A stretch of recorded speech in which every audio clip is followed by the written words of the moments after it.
and blessings, family. Welcome to African Spiritual Conversations. And it's nice to be back on here again. How are you doing, Queen Mothers, Yays? How are y'all doing? I'm well. Doing great. Right on, right on. Sister Aoife Modupe won't be on with us today. She'll be back with us tomorrow. She's needing a break. But I wanted to just jump right in and kind of talk with y'all about what's happening right now in the world. I do think this definitely backs us into African spirituality, because I think sometimes what is missing is the root. So you'll have people talk about religion and be IR spiritual, but they don't know anything about the root of things. And so when things happen on the planet or in situations, I always try to find out the root or the backstory or the history of it. So as I looked at a lot of the images last night, or this morning rather, and this is particularly in Milwaukee, and they were burning down a lot of stuff. AutoZone, they literally set that ablaze. Target, they looted. Another food store, a whole bunch of stuff. And I couldn't help but thinking, one, these was a lot of white people. I seen a lot of white people out there torching stuff. You know, we're not torching people. Like, you have to really take us to the place to torch today. But these were white people with the mask on, and they out there like, we don't really get down like that. I didn't see a bunch of people crying. And, you know, usually we be pretty much emotional like that. But these were people who look like this is what they would do after a soccer game or a hockey game. You know what I mean? After the championships in our community, we go celebrate and party. We may leave some trash, but we're not going to set fire to the car. We're just not going to do that. So with that being said, because you all are much older, you are Queen Mothers, when you hear about things like that, was there a time or a period in your life when things were happening, when like Dr. King was killed, or when there was upheaval around the Vietnam War? What was that time like for y'all? Because I think we need a little bit of history so we can understand what's happening today. Well, the context was a lot different because you had new things taking place with Black folks, and not just Black folks, people of color. You had histories of people in lynchings. You had histories of people saying. You had Billie Holiday making a song about a popular tree. And what was swinging from that popular tree? We had that kind of music. We had that kind of memory and reminders every day that your life did not matter. So with that being said, I remember in 1968 when King was killed. And I was pregnant with my daughter, and I'm walking down towards 39th Street in Chicago. And I'm 16, 17 years old. Okay. And I got to run and dodge and duck because our people were now thoroughly in the whole blaze of anger and rage because their savior had been killed. Our savior had been killed. Prior to that, at the convention, the Democratic convention at that, yeah, we had. I was around during that time. There's tearing stuff up. Okay, so you're talking about volatile times where people were fed. They weren't just mad; they were fed up, and it came after year after year after year of things that had happened, and people would be in that whole space of, why are you doing this to us? We're human beings like you. They didn't care that they were tearing up their own things in many instances, because at some point you get tired of even being in that space. You just want to the rage goes. And sometimes you have to think about, was that a good idea for us? Okay. Was that, at that time, was that, a really good idea for us? Because even prior to that, we talked about it before, 1921, you had whole towns that were taken down of Black folks. recently I heard about a town in Jersey. I think my son was telling me about that. My godson was telling me about it, where they just took their whole property. All these people in this town, they took their property. The government took it away from them. Okay. It's not just our lives that doesn't matter. It's our accomplishments are not mattering either. Are the things that we have built are not of value to others. And that's the thing that we have to think about. What do you do before you get into the emotion of rage Mm. to stop it? I mean, are we going to be these people that are armed and ready to do something?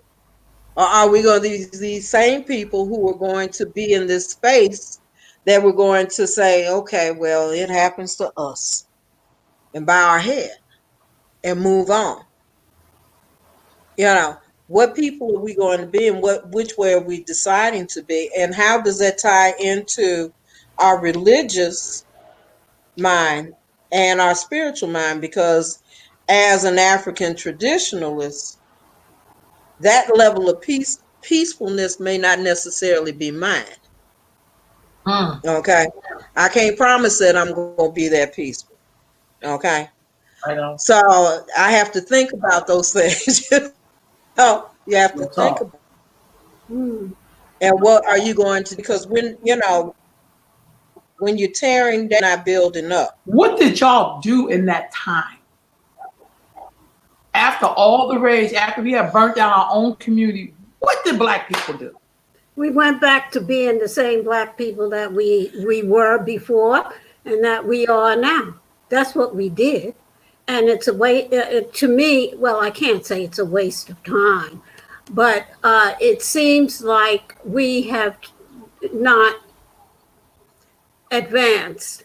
And I'm not talking about the people who are showing their rage in Minnesota. I understand when that happens. I understand that it's almost like a spark is thrown with the murder of a young man. You throw out that spark and it ignites, and the whole city is on fire. That rage, that emotion, that energy, because that's all emotions are, is energy, emotion. That energy has to expend itself in some way. And if it's not channeled properly, violence will ensue. And it's quite understandable. You get a pot of water and you have it boiling. It's at the top. It's going to boil over. That's just the way things go. And it would be nice to say that we should handle our emotions in a different way. But once you get that going, one person and two and three and 20 and 60 and 100, it's almost like it's like a fire. It just swells and keeps going. I don't think we learned that much from what, except that we're being persecuted and oppressed in this country. We knew that beforehand, and we still know it. But what progress have we really made, and what have we done since that time? And to be 100% honest, I don't see it. Now, some of us have made some money, and we have all of those material things that we can show for it, but that hasn't changed the system. And we're living under a system of oppression. And in my mind, we we are the brunt of the problem. We're getting the fallout, but the white people are the ones that have a problem. They're the racists. They're the ones that are running this system. White supremacy is something that came from them in 1681 with the laws that they put into place to establish white people. There was no such thing as white people before 1681.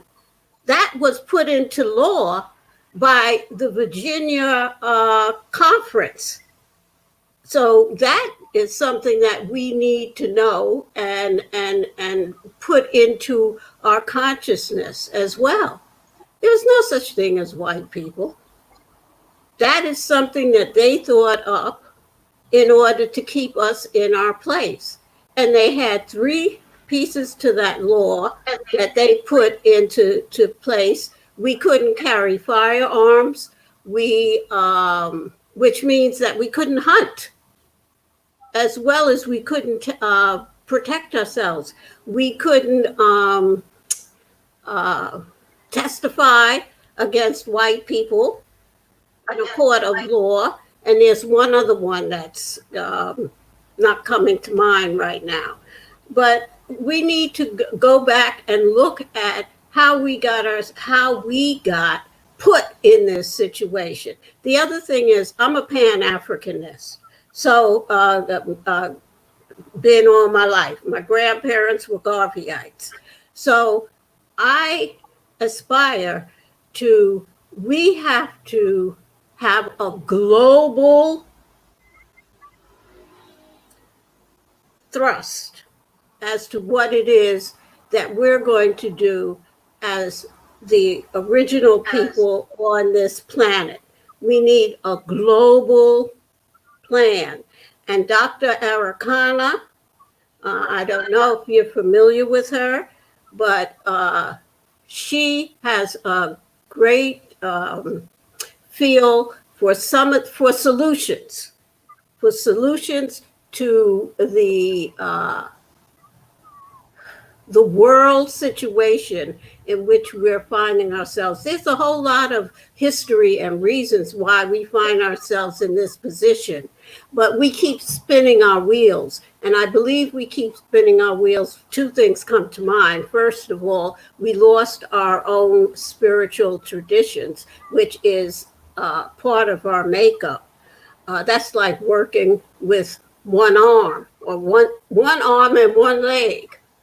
And we lost our language, and most of all, we lost our identity, our names. If you speak with our African counterparts, their last name tells them who they are, what part of Africa they come from, what kingdom they are a part of. Their name tells them that. Smith only tells us that we came from Mr. Smith on a plantation somewhere. So there is so much that we have to work on.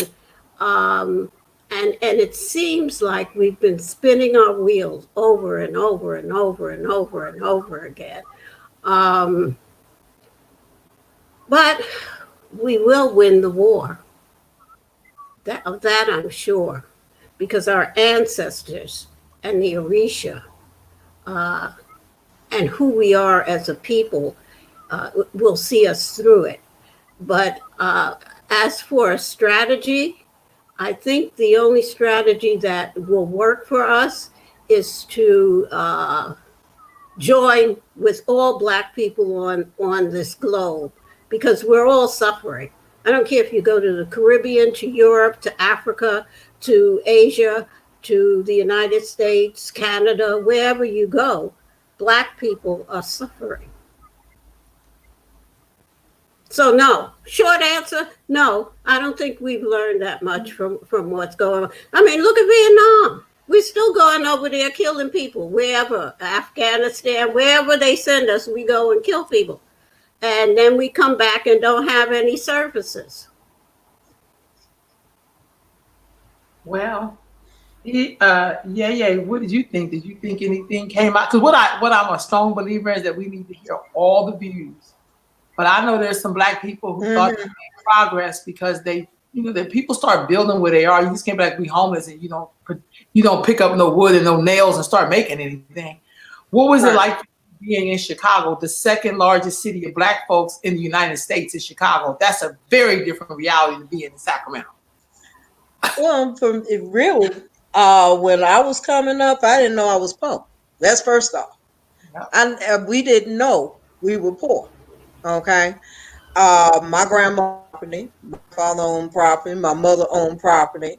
You know, I lived in a community where the dentists and the doctors and the attorneys and the real estate owners, we all lived in the same neighborhood.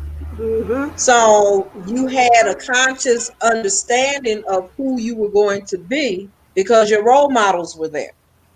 So I didn't grow up with the identity crisis with poverty. Mm. So that that was a greater part of my growing up. The next part, my spiritual identity as an Orisha, a Gungun, Ifa person started when I was a kid. So my battle was that battle between the Abrahamic religion of Christianity and Islam and being a Ifa person. So because my family was Christian, then so that was my battleground. Um, when we were coming up, me and my brothers and my sisters, our crises, when we did have crises of seeing things that were out of place and wrong, was when we go downtown. Going downtown, and my grandmother can't go in the store and sit at the front counter. And we can't go in the Stouffer's and sit at the front counter. We can't go to Woolworths and sit at the front counter. That's in the 50s. Okay. So that's when you found out that you weren't like everybody else. And you felt some kind of way about it. I know I felt some kind of way about it. And so my grandmother had her own business. So she was a seamstress. Um, And a large part of being a seamstress, the reason she became a full-fledged designer of clothing uh, was because she had to clean toilets in white folks' houses. Mhm. And she dared us. You could not go in to clean nobody's house like that. She wouldn't let us do that. I'm thinking it's good hard Uh-oh. work. That's my mama out, okay, for going in and doing that. And she said, why would you go and do something like that? Take a day off from school. And I'm working hard for you to go to school. So you don't have to do that. So these were the dynamics of the culture that we were raised in. So they were always striving. So I think another thing too is that we weren't victims. We didn't see ourselves as victims. We saw ourselves as we had, yeah, they got a problem with us. Okay. And, you know, when in Chicago, you couldn't cross certain streets because there you got north side, south side, west side, and going toward the east end. And I lived on the east end. You couldn't cross Halsted Street after 6 o'clock because you had problems with the people in the community over there because that was strictly a white area. Okay. But then they couldn't come over where we were. It was that kind of energy at that time. There was things that just happened. And we knew where we were and what we would and would not do. It wasn't like I said, when King died, it was horrible. And people were upset and they were angry. Um, and rightfully so. How do you change that dynamic? And what changed from that? I think there were changes. I think that the changes forced us to look at things in a different way and to try some of different things on how to develop our communities. I think that was more of the emphasis at that time, especially during the Vietnam era. It was about building up your community because at the time you couldn't do anything other than that, but to build your community. We started losing when our people left the community Mhm. for the suburbs. Yeah, and that to me was a problem too. We're going outside of the community instead of building ourselves up in the community. And so you're losing your mind power. Your doctors are leaving the community, your teachers are leaving the community. So who are the role models in the community anymore? So that was a problem. So yeah, and it's easier to pick you off when we're not working together as a group. And I think that was some of the things that happened during that period of time as well. So one of the things I reflect on a lot, I was born in 1971. I could tell you the 70s so vividly. I remember it like it was just yesterday. What I remember the most about the 70s is seeing black folks love on each other. I remember hearing black people saying sister, little sister, brother. You know, there was this sense, I'm from North Philadelphia. There was this sense of not just community, that we were family. And if somebody came into that community, Mm-hmm. I don't care if they looked like you, if they weren't right, they got dealt with. They were escorted out. Mm-hmm. I feel like Yeah. I don't really see that energy as much anymore because we into this save everybody, but you need everybody. You need everybody, but you don't need all. Like I need all of y'all, but I don't need everybody. That's what I'm trying to say. Yeah. Well, did you find out like at that in that particular time, okay, in the 70s, there was the Love Fest.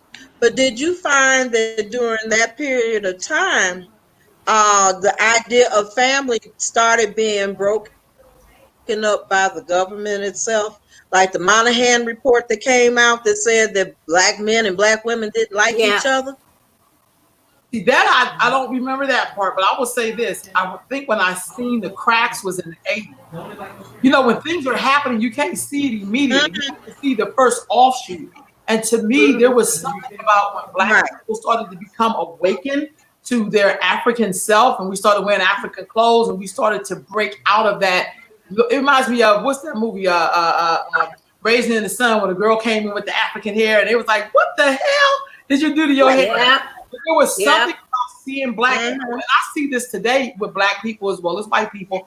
When I just like this every day. They're almost like, you must not be from here. Because immediately they're trying to see if you are fair, if you are trying to bring Mhm. their world, not existing in your own world. There's something about when you decide to exist in your own world that you even almost become an enemy to your own people. Because it's not Yeah. like Well, yeah. I'm walking Yeah. with you until to death. I'm gonna go against you and go into the light. I don't want to go that way. There is, and I only got to see Mhm. those cracks in the 80s. I don't remember seeing them right after Yeah. the 70s. I just seen They people. were there in the 60s. They were there in the 60s. Yeah, we did Because, like that. I We said, I did that. came into this then. Right. Right. Yeah. We had that in the 60s, 1964, 65. I'm 13, 14 years old. Okay. I belong to a temple called Ile Ife on 31st of South Park. Okay. My way of getting to that temple was how I first got there and found it was I'm listening to the drums. I follow the drums. When I follow the drums, I go to the door and there's a black rooster in the door swinging back and forth. And I'm like, oh, I'm at home. And I go in and start dancing. I'm a kid. That's how I found African spirituality. I know. And, they told me what my name was. Okay. So I knew what my name was. Abegunde. Okay. That was my name. I know. Because she who has the spirits, they follow her. Okay. Mhm. So Mhm. I knew who I was then. My fight came in my own community. I was wearing traditional clothing all the time, still do. Okay. I was doing all those things and helping my children do those things. But my fight in my family was my older generation family, my bigger sisters and stuff. Why you doing that African shit? Okay. Why you doing that? Okay. That was the part because their consciousness had not caught up to that. Right. Okay. So then you had to find out more because that was still a cleansing part to us. It's just like the Honorable Elijah Muhammad had said about when Black folks are coming into enlightenment, so to speak. They got to still clean up from all the other things that have kept them back. All the things that they have heard that was not right, and they had to change their mind and become different. It takes a lot, and while those teachers are there to try and help us grow in these different ways expeditially, they got to clean up themselves too, because they got to learn as well. And these are the different battlegrounds we had. 1970, my youngest daughter was born in 1970. Okay. And it was a love fest. Okay. It was that and some. Okay. I just remember, No. Well, I remember feeling very safe in the 70s to me. yeah, the 70s was a time when we were flourishing, so to speak. Um, we were wearing our African garb. We had our afros. I'm black and I'm proud. All of that. Um, and yet, look at where we are today. Mm, After all that happened in the 70s, I know. that hi brother, hi sister, how you doing? Taking care of those in the community, and look where we are today. Crack it. We have been able to be fractured, and I attribute that to crack. I think crack devastated our communities in the 80s and somewhat into the 90s as well. Um, as far as being poor when you're young, I think most of us, I can't say all because I don't know all, but I think most of us were very, um, we weren't poor, not in our mind. You're only poor if you think you're poor. Right on. We didn't think we were poor, and we weren't. You know, we were quite well taken care of. We had, at least we had some good food to eat. Now you got to admit, we had some good bloody food to eat. I'm telling you, it was pure food. I want a tomato. That's all I asked. Please give me a tomato from 1970 that tastes like a tomato. That's all I want. That is not hard in the center. Oh, anyway, um, we we weren't poor, you know. We were doing quite well. So and then into the 70s, Black Power. Um, I think about the Black Panthers. I think about Stokely Carmichael. I think about all the other really young folks, of which I was one at the time, who were working in our different organizations to bring about a change. And we worked hard, and we were serious about it. However, we grew up, we got into our 20s and we got our families and so on and so forth. And yes, we did move out of our neighborhoods and our communities, and we did move to the suburbs, and that helped to fracture us as well. And those who were still in the community, by the time they finished distributing all that crack, we were on our knees. And I don't think we have really recovered from that.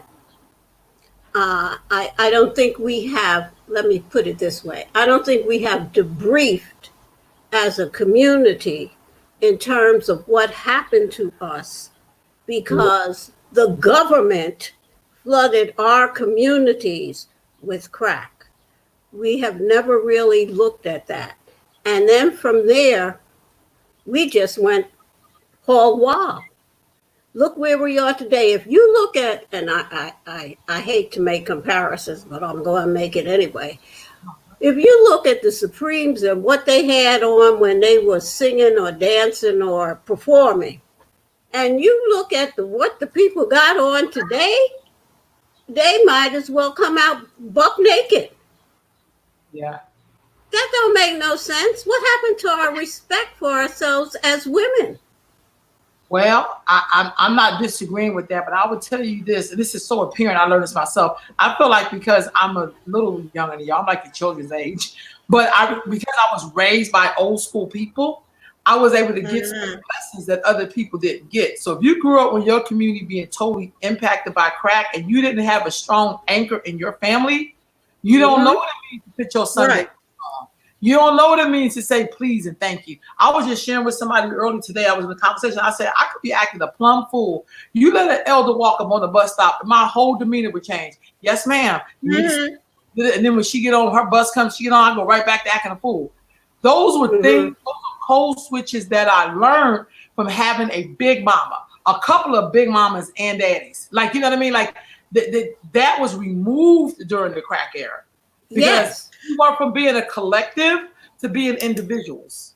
Yeah, Big Mama was getting high. Some of them. And Big Mama was 30. Yeah. Big Mama can't be 30. Okay, but you were still dealing with some other kind of situations there too. Because it wasn't just crack that impacted the community. You had the Vietnam War. Definitely. In the 70s, it was the Vietnam War that was coming up. Before that, it was you're talking about the Korean War. So you had at most the core of that. Black men and women were fighting in foreign countries for America. And they were coming back to America and going back to a place that they were not respected. They were still dealing with, so it wasn't just crack, it was crack and a few other things. Yeah, I think that helped protect Campbell's back, that you could clearly see. Yeah, right. I agree. It would be. Yeah. That would be. I'd agree. Yeah. Yeah. The other thing that we didn't put in there is now hearing all these stories about how people were molested and incested. Like now all of those stories are starting to come through. So even though we were having the Lovefest, I'm not disrespecting the Lovefest because I love it. But I also know what did people do with those issues, which has pushed us in, some of us into the crack. Some of us ate, some of us had a bunch of sex, some of us used crack, some of us stole. I mean, we had our vices that helped us make it through that era. But I'm with you. I definitely think crack was just like the final nail in the coffin, if you will. Right. It was all kind of things that had nails in there before. I totally agree with that. I totally agree with that. Okay. I think too with that, when you start to look at it, it was all those different things that got us to that spot. Right. And it put a weakness, it showed a weakness that was in our core training. Okay. Not everybody had Big Mama, even then. Yes, so true. Okay. So when you didn't have that kind of, I had grandmother, great grandmother, mother. Yep. I had grandfather. See, because I have a strong sense. My father was killed when I was 2.5. But I already had a grandfather and a great grandfather and uncles that also stood in and took over. Right on. They couldn't replace my daddy, but they didn't let me feel unsafe. Right on. Okay. And that was the difference. I came up in, that's why I said I didn't feel like I was poor. Okay. I don't have a fractured view of men. Okay. Because at that time, men in the family weren't hurting you. That they knew of. Okay. Let me put it like that they knew of.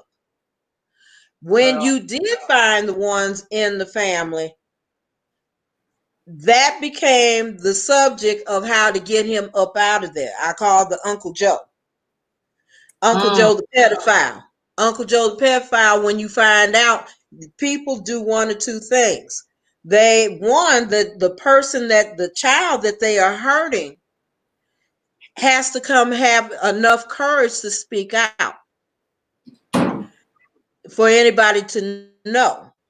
And even if there's an adult that knows something about it, if they don't speak out, that should be a problem in that family. What's wrong with you that you can't say something about what you saw?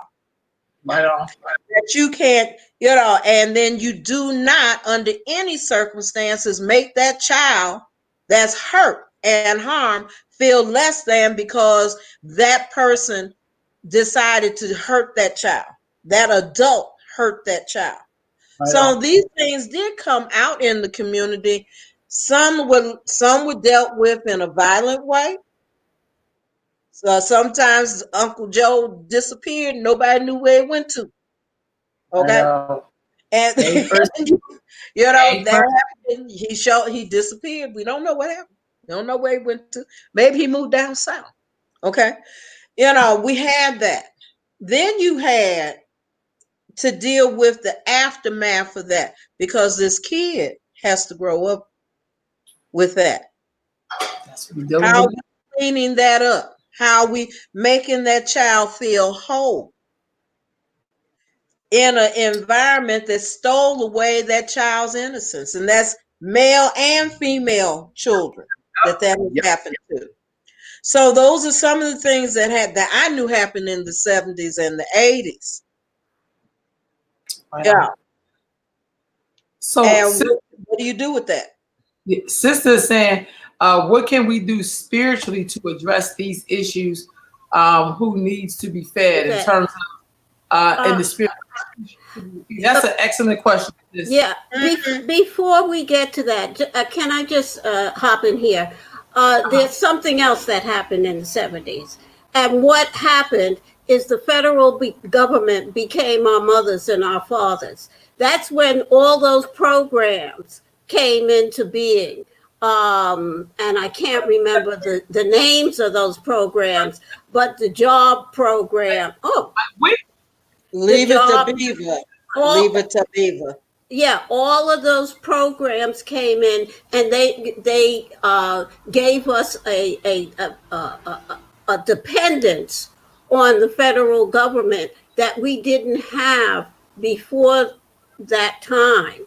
I wish I could think of the names of some of those programs. They had job programs, and of course, the food program came from the Panthers. But that is when we started feeling like we were victims because the government was feeding us, feeding every facet of our personal lives. And I think that did us a great disservice. Now the question. I think part of that too was like we're gonna break the families up, so you could not get exactly. You had to like Claudine. Mm-hmm. Movies is Claudine. She had to hide the toaster and anything new right. in the house. So I agree. I definitely think it impacted us. But when this sister asks that question, I always like to say I really firmly believe that my ancestors had always dealt with people like this. But they always had a way of being in front of white people while they were back there doing something else. And somehow we lost that part. That part got through. We didn't even do nothing back. Like, I don't ever remember nobody in my family working the regular 8-hour job. It's like they did their 8 hours. They came home and did 8 hours more. They may have slept for 4 hours. I don't know. But they always had like another hustle to keep their fit. They never relied on other people. If the help came, that was nice, but they did not rely on it. My mom said, "You never rely on other people for your well-being." You did. Exactly. We gave into the illusion of inclusion, and we ain't included in this party, but we think they gave us the illusion that we were, and we fell for it. So this sister's question, some of us. Spiritually. Yeah. Right on. Yeah, spiritually, how do you address these issues? Okay. Part of it is to start to understand if you're talking about African spirituality, then you're looking at how do I start praying to my ancestors? How do I Mm, start communicating with my ancestors? Addressing the issues, they're always talking to us. That's another thing. Those spirits that have gone on are always talking to us every day. right It on. takes you to be still to listen to what they're saying to you. The reason we've come to African spirituality is that same energy and push from those ancestors that have helped us gain some insight of there's something that we need to do beyond this, and you'll see signs of it. You'll see signs of, like, when I listened to the drums and went down the street and finally saw the rooster swinging in the doorway and went in and started dancing. I never left the tradition, and I had to fight my way all the way through it, which was Mm, cool. I'm cool with that. But my address to that was eventually one day my mother and I came to a conclusion. And I'll never forget her saying that, because I had separated all the pictures in her living room, those that were past and gone, I made sure that those pictures were on one side and did not have any live people in them. I put all the live people on the other side. And she turned around and she looked at me and she said, that's what you mean. She understood what I was talking about. mm-hmm. Because it wasn't too long after that my mother was getting ready to make her own transition. Mm, And it was okay because she knew that I was going to pray to and for her no matter what. right on.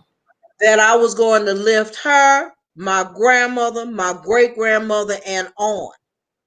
I was going to feed them through Ebo and continue to do that and teach it in my family. Right on. All the kids want to know about African spirituality. They come back and they say the same thing. I'm more like you than not. Mm-hmm. Okay. So that's the first way that you start to address is by identifying and letting them know this is who we come from. This is what we practice. This is how we practiced before we came here. We were more than captives. Right on. We were more than that. And it's time for you to understand that you can see spiritually and utilize all of your capabilities and help them to develop that. That's how you feed them. You keep teaching, even when they don't want to hear it. Right on. You know, I know my kids will say it all the time. Yeah, yeah, all you do is talk about E5. You daggone skip it. That's I'm gonna talk about it to the day I die. Because to me, that's the thing that kept us together as a family. That's the thing that helped us to clean up when we were falling down. Mm, Okay. When a spirit tells me in the middle of the night, get up and go to your shrine, I go to my shrine and I go talk to the shrine about I had a dream and I saw this happening to this baby. What do I need to do? And I will cast code or I will mm. cast a quelly and I will get the information and I will go do the work they told me to do. And then I turn around, wash my face, go back to bed. But I go back to bed with the peace of mind of knowing that something is now getting ready to take over where I couldn't. That spirit, divine spirit, is about to take over and change the circumstance of what's taking place in their lives. You address these issues as our ancestors did. They addressed it like that. They saw it like that. And they worked and they walked that way. My grandmother taught me how to see. My great grandmother taught me how to open my eyes and my ears to spirit. Yeah. And to think of it in the sense of it's not my imagination. They gave me the strength to know it's not your imagination. You ain't crazy, girl. This is what you do. This is how you do it. And so that's how I learn. So there's a question said, do either of you ladies offer any type of class or studies? And I think the answer is what, ladies? Yes. Yes, I do. Yes, Yes, yes, we do. yes. COVID, I don't like that. There's a whole lot going on with that COVID-19, the meaning and the energy that's in there. But with this virus that has been foisted upon us, unfortunately, I had to suspend uh, the two classes that I was getting. I had just finished the class, and I had two more on tap. And I do retreats. That's what I love. So, and women's conferences. Remember, Ro, you came and spoke at the women's conference. So, yes, is the short answer. Hmm. Yep, I do. Elaine Wonstone and Room Lamimo Temple, we provide classes, we have programs. We just had, and COVID, the thing of it is like we knew about COVID before COVID. So pretty much, we do have an online study group. And with that online study group, members of the temple are able to do their classwork, but it's the type of classwork I provide the information and they do the study group. We have Odun celebrations. We have other celebrations during the course of the year, all year long. And when we are allowed to go back about the country, we go back and forth to Nigeria, and we do our work there too as well. So yeah, we do classes all the time, and they're all our classes now are online. Yeah, And yeah, yeah, we yeah, yeah. I would love, I don't know if this will ever happen in my lifetime, but I would love to go to Nigeria with you. Oh, me too. we have a ball when I go. Okay, we have a ball. Okay, I go to Ile-Ife, Osun State, Nigeria. I go to Abeokuta. I go to Oshobo, Lagos. We have ball. I have ball. Mm. I actually last this time last year. I was actually no, not this time last year. Last 6 months ago, I was going up a mountainside. Yeah, and I screamed and hollered every step of the way, but I enjoyed it, but it's like I didn't want to walk up up that hill, but I did it. But Right it's a on. great time. So I know me and Ifa Modupe said we're gonna have to make that trip to Arizona because we could do that. We could easily make that drive. That's nothing. Yeah. Oh, That'd be like driving to LA. I mean, like driving to Vegas if it's definitely was at still, but she's not there no more. So Mm. Yeah, if I was still in Vegas, I'd hop, you all come to Vegas, we hop, then go 4 hours or five into, Phoenix, and that's when I can sit at the feet of and learn and y'all have talk. any festivals coming up? hmm. Any fest? Not we don't have anything coming up until September, October. Shango comes up in there. Mhm. Nothing in the So summertime. not for this summer. This summer I'm doing pretty much if I have any say I'm trying to get up out the country for the summertime. Okay. And I have a vacation coming up that I'm secretly holding on to. Okay. You know, because if I tell it, it ain't gonna happen. I got you. That's So what I got this little. I've been waiting on this time. You know? Okay. Okay. I said. But no, September we do Shango, and the reason why, because here in Phoenix, it's getting ready to be 115 soon. Ooh. Okay, Mm-hmm. so Mm-hmm. I ain't trying to, and I like to cook out on the grill and stuff. We do all our cooking and our dancing and everything outside. So I would prefer for September it gets cooler. So and that's what we have. We can bring the drums and everything outside, and that's a good time for us. Shango. Mm. Mm-hmm. So I'm sharing with them your your websites and where they can get on Mhm. all that too. So sis, I'm putting that up on there right now. Another thing, when there are festivals, is it normal that you hold a festival or a celebration on a monthly basis for an Orisha, or no, or it just depends, or how do It's people do it? under. It's around. For example, like you have your yam festival in Nigeria that kind of opens up the season. Usually, festivals were around the time in the season of harvest. You know, when harvesting was taking place, and what was going on the farms and things like that that brought nourishment to, and they were celebrating over the joy of being able to have more food at this time. And so your celebrations were marking that. In more postmodern or modern times, we're dealing with energies that we're doing when it was our anniversary of being initiated or our anniversary of receiving a specific Orisha.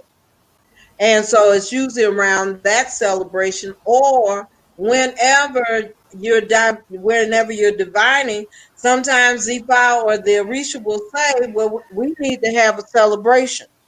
And you have that celebration then. But you have to, it's actually in accordance to what. Either it's your anniversary, it's the harvest time, or it's a specific time for that Orisha to be celebrated, and it comes out in divination too. All right, that makes sense. I always just want to ask. I just see sometimes there'll be festivals at different times. I'm like, well, when do you? I've been trying to put stuff on my calendar like it works like that, but it really don't work like that. But you don't know Mm. unless you ask. You know what I mean? Yeah, I mean, like what we're getting ready to have with the Odu of the year at OK Tashe.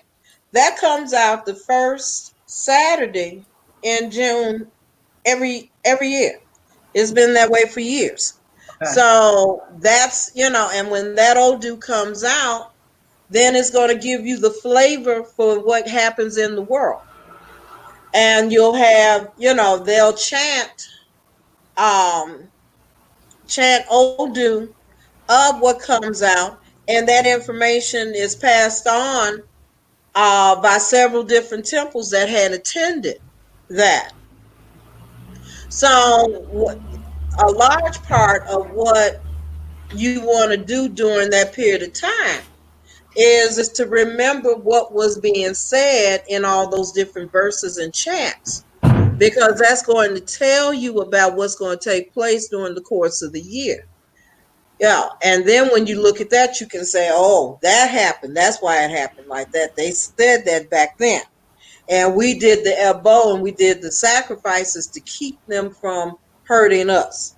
And that's, or it helped me to uh gain a new spouse, or it's helped, if I said I was going to get that and that happened, I got that job. You pay attention to the verses that are coming up when this comes out, and if there's any priests that are able to send that out on Elay Facebook, I'll make sure that it gets out. All right.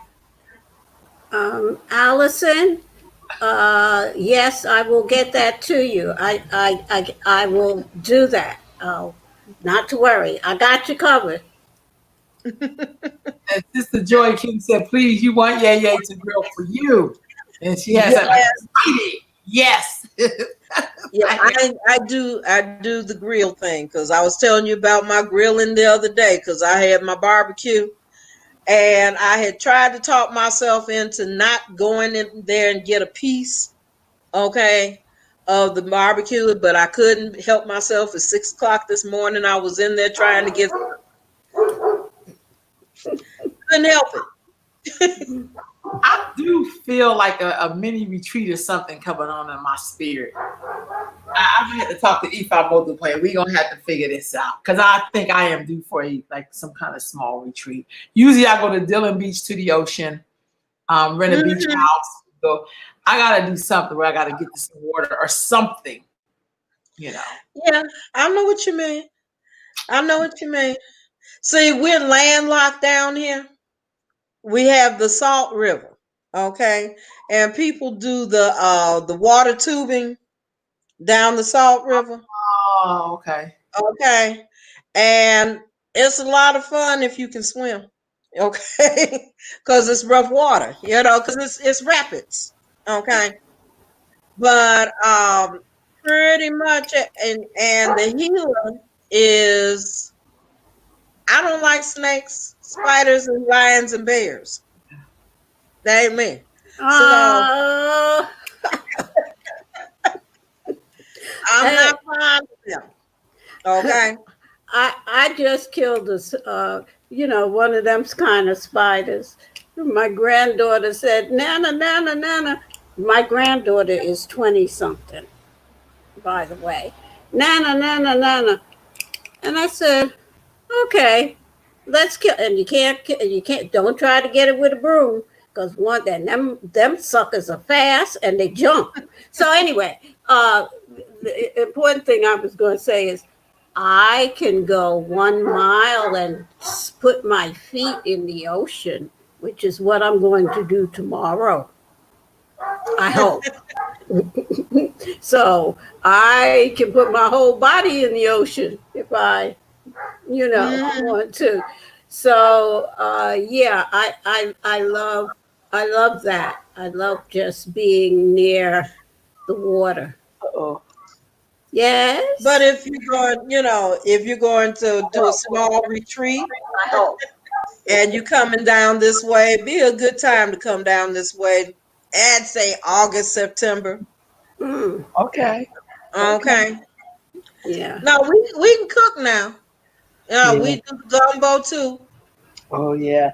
I just know I need a retreat, especially, I just need to, just retreats for me is like you get to do some work, but you also just get to retreat, be in the company of people without a time span on it, Mhm. learn and Yeah. talk and sleep and eat some good food and do that all over again. Yeah, That's me. Mm-hmm. I love that. Yeah. That's why I love the Odunes that we have because it's like there's 3 days of people pulling together, and doing spiritual work, you know.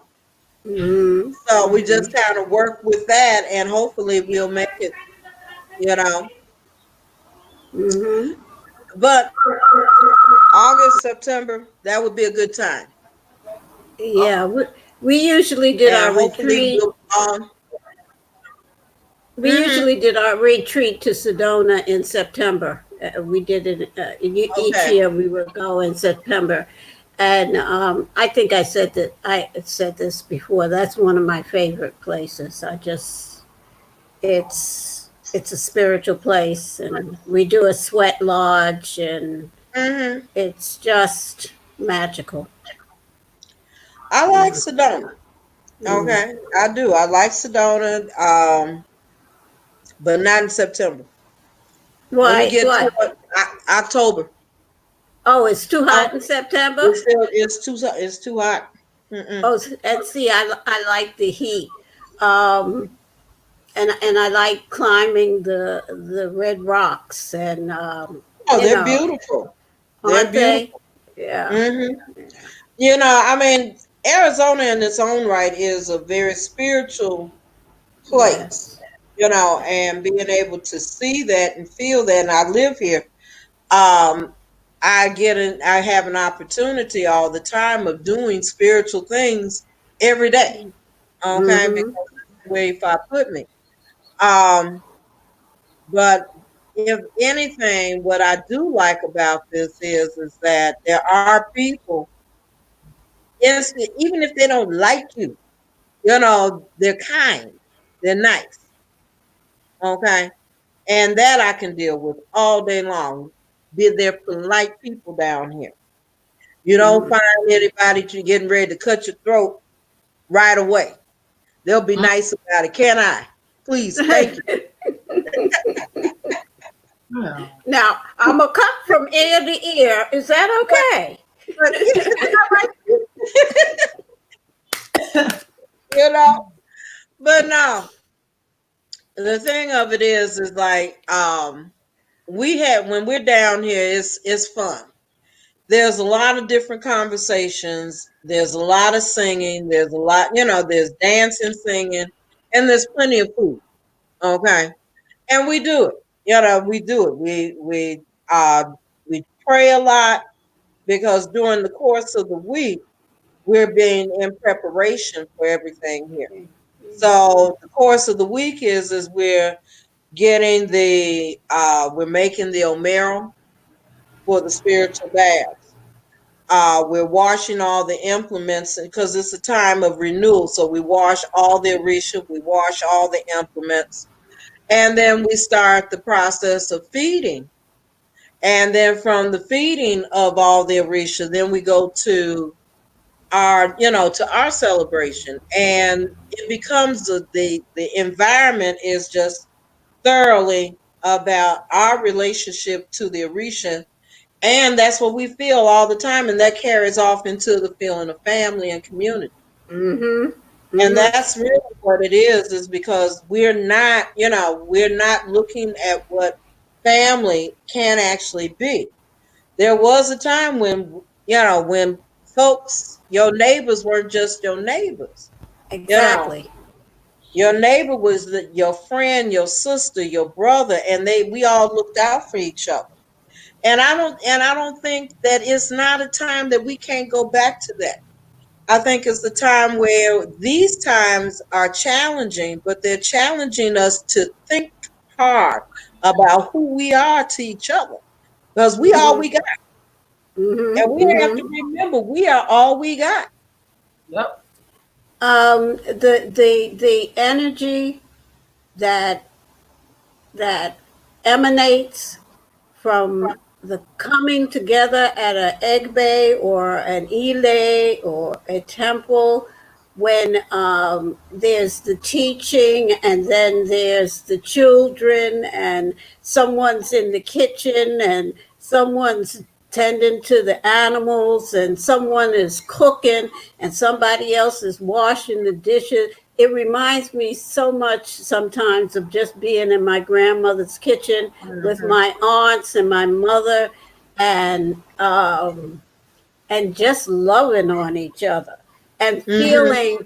feeling so safe and secure. And you get that feeling when you're together in the egg bay or the elay, and everybody's doing their little part, and the energy, the Orisha right there, and the ancestors are there with you, and you can feel it.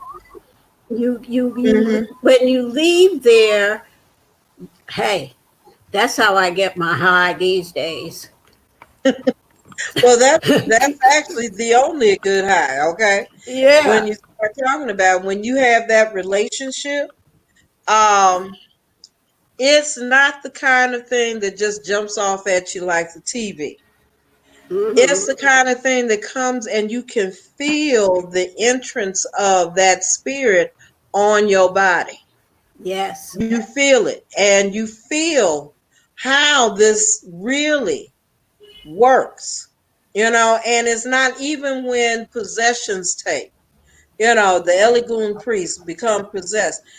It's the messages that come through. And when they come through with those messages, they're telling you about what's going on in your life and your family's life and your community's life right then and there, and how to fix it and how Yes. to work in conjunction with those Orisha to Mm-hmm. fix it. And when they say it's going to be done, it's done. And Mm-hmm. that's the power of what we have in this tradition. We'll probably one day get into the conversation of that and destiny and what that means in this, because that's a larger part of it. But what we have to also know is that we have that symbiotic relationship with Orisha that doesn't go away. The only way that it goes away is when you shut your mind off to it. They haven't gone anywhere. They're sitting there saying, I'm here. What you gonna do? Okay. When we forget about them. The one thing I've loved about Ifa and Orisha has always been this one identifiable fact, that they don't need nobody else to believe in order for them to work. They work. Say that. Okay? They don't need nobody else to believe in them to work. They work anyway. Mm-hmm. Mm-hmm. And that's what we have. Mm-hmm. That's why I spend my life doing this, because I feel like there's nothing better. It's proven that to me over and over again. And for that, I'm grateful for it. Yeah. It doesn't mean the common sense of the stuff and normalcy and what we think is normal comes into play, Well, but they're my normal. Yeah. Which is why during COVID I didn't have a problem having an O'Doon celebration down here. And I don't think none of my people got sick, well, Mm-hmm. because we were told you can do it. And we knew if I said do it, we did it. We did it, and then we had a good time. well. Mm-hmm. Still have, we cooked goat, had curry goat, we had gumbo, we had ribs, we had steaks. Now, we that ain't fair. Now, yeah. Now, come on now. You had curry goat. Now, come on now. I'm telling you, I can make a good curry goat. Oh Lord, have mercy, have mercy. Okay. We had all of that. Okay. We Mm-hmm. So had a good y'all, time. we're gonna wrap it up. This has been a great hour. Thank y'all so much. We still know that's how life is. You may start off by talking about something that's hard, but look how we come out the other end. Because I just feel like Oh if you yeah, work, there's no progress. yeah, yeah, Yeah. Can't be on cloud nine. yes. So I Oh thank God. you, ladies.